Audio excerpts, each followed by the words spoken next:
Bonjour, je m'appelle Cynthia, on parle d'aquarelle. Donc aujourd'hui, je vais vous présenter tous les petits accessoires qui peuvent être utiles lorsqu'on parle d'aquarelle. Dans les autres accessoires que j'utilise, il peut arriver que je vais utiliser ces pinceaux-là. Ces pinceaux-là, j'aime beaucoup les utiliser avec mes crayons aquarellables comme ça. Je trouve que ça va bien pour venir étendre cette peinture-là. Donc, il y a différents formats. Je pense que celui-là, c'est vraiment un plus gros format comme ça. Donc, on met de l'eau dans le réservoir et après ça, ben, quand on vient faire de l'aquarelle, ben, on a juste à presser dessus et vous allez voir, il va y avoir de l'eau. Bon, qui va couler. Et là, on peut y aller avec notre aquarelle. Donc, ça, c'est une possibilité. Une autre chose que j'utilise beaucoup, ce sont des pulvérisateurs à eau. J'ai dit qu'il fallait, dans un premier temps, pulvériser tout le temps nos aquarelles pour réactiver la peinture. Donc, ça peut être soit ça, si on est plus en transport, d'avoir un tout petit. J'en ai un plus gros là, que je me suis servi pour éloigner mon chat de mon sapin de Noël. Donc, il n'est pas dans mon atelier. Et j'ai acheté lui dernièrement, que je trouve beaucoup plus facile parce que, tu sais, quand on presse dessus, il push plus longtemps. Je ne sais pas trop comment dire. Mais enfin, avoir une façon d'avoir de l'eau dans notre aquarelle, ça peut être utile.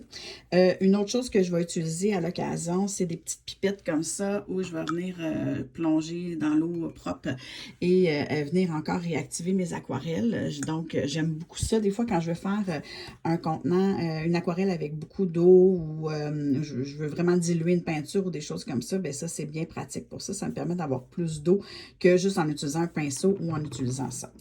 L'autre chose, moi, je ne l'utilise pas beaucoup. Je sais qu'il y a des aquarellistes qui l'utilisent beaucoup. C'est de la gomme réserve. Vous voyez, j'en ai quand même quelques exemplaires, même si je ne l'utilise pas beaucoup. Je pourrais voir dans une prochaine vidéo comment les utiliser. Celle que j'aime le plus, c'est quand même celle-là, celle de PBO. Les autres, je les ai utilisées. On pourra les tester dans un futur vidéo. Mais ces gommes-là, en fait, elles sont faites pour être déposées à l'endroit où on veut qu'il reste des blancs sur notre image. Donc, on la dépose. Après ça, on la laisse sécher. On peinture par-dessus. Et après ça, on enlève la gomme et la réserve, ce qui est en dessous, demeure blanc. Donc, c'est à ça que ça sert.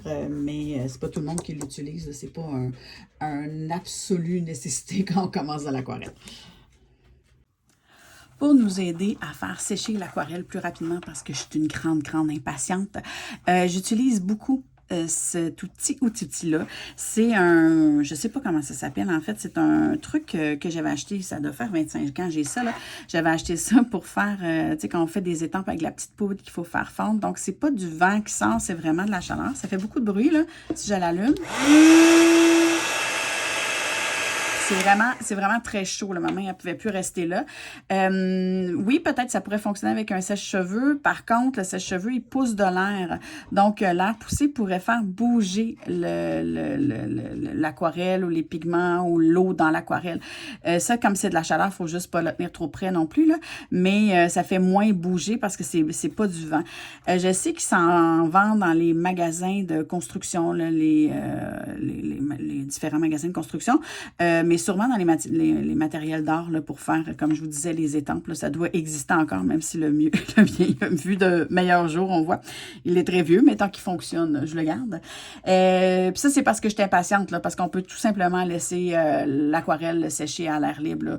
Ce que je fais aussi à l'occasion, quand je veux pas que ça bouge. Mais des fois, j'ai eu des surprises parce que mon petit minou est allé marcher sur mon aquarelle qui n'était pas sèche encore et j'avais des belles traces de pas. Donc, c'est sûr qu'en la séchant, ça me préserve de ça.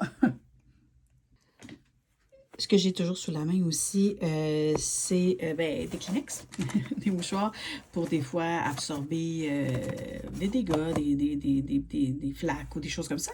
Des fois, pour faire des rectifications, avoir des cotons-tiges comme ça peut être utile.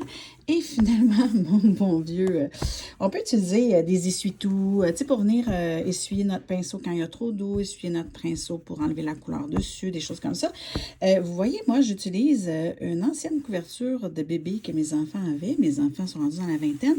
Donc, cette couverture de bébé-là a vu de vieux jours et ça fait de nombreuses années que je l'utilise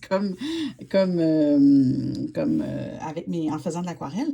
Donc, je trouve que c'est un tissu qui absorbe super bien l'eau, le liquide.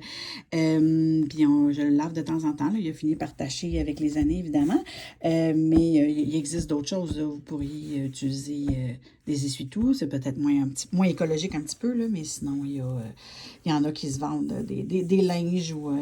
Je trouvais que les linges de vaisselle, souvent, ils n'absorbaient pas assez. Fait que pour moi, ça me convient parfaitement. Mais une serviette, là, peu importe, là, quelque chose qui va venir éponger finalement votre pinceau quand vous travaillez. Ça fait le tour pour aujourd'hui. Donc, je vous invite à aller voir mon site cynthiacamiri.com pour aller voir le travail que je fais. Merci.